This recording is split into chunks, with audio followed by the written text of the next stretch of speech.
हेर्नुहोस् है, राजतन्त्र फर्कनको लागि भनेर गरेको राप्रपाको आन्दोलनको दृश्य म तपाईहरुलाई सम्प्रेषण गरिरहेको छु। यो रत्न पार्कको दृश्य हो। यहाँ चाहिँ हजारौंको संख्यामा राजा समर्थक,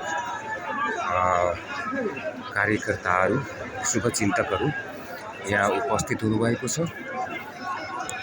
मैले यो एउटा एकापट्टिको दृश्य देखाइरहेको छु भने म अहिले आकाशे पुलमाथि बसेर फोटो खिचिरहेको अवस्था छ। हेर्न सक्नुहुन्छ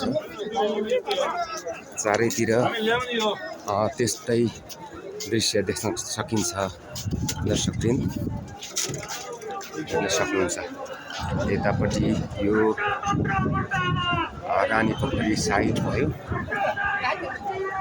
यहाँ भ्रष्टाचारी विरोधी आन्दोलन लागिरहेको छ भने केपी ओलीका विरुद्ध, प्रधानमन्त्रीका विरुद्ध पनि चर्को नारा लागेको सुनिन्छ।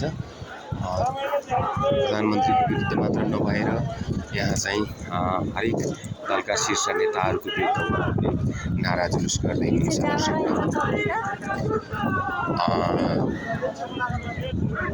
अहिले 2 बजेपछि 2 बजे अगाडिसम्म नेकपा एमाले जो सत्तामा पनि छ र सत्ताको नेतृत्व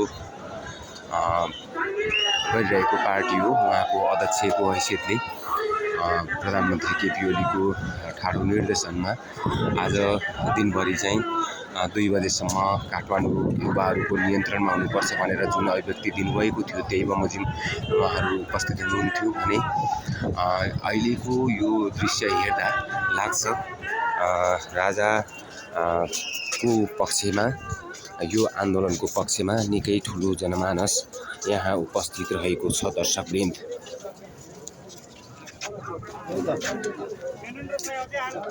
आइसकेका छन्, हेर्न सक्नुहुन्छ।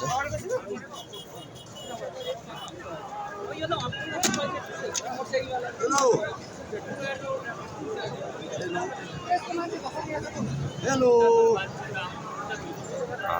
प्रत्येकको हातमा नेपालको झन्डा देख्न सकिन्छ।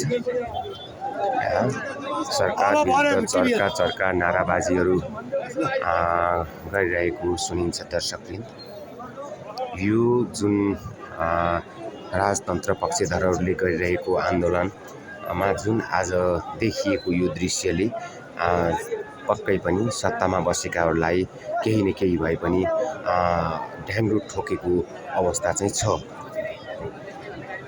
उनीहरू सुध्रिन जरुरी छ।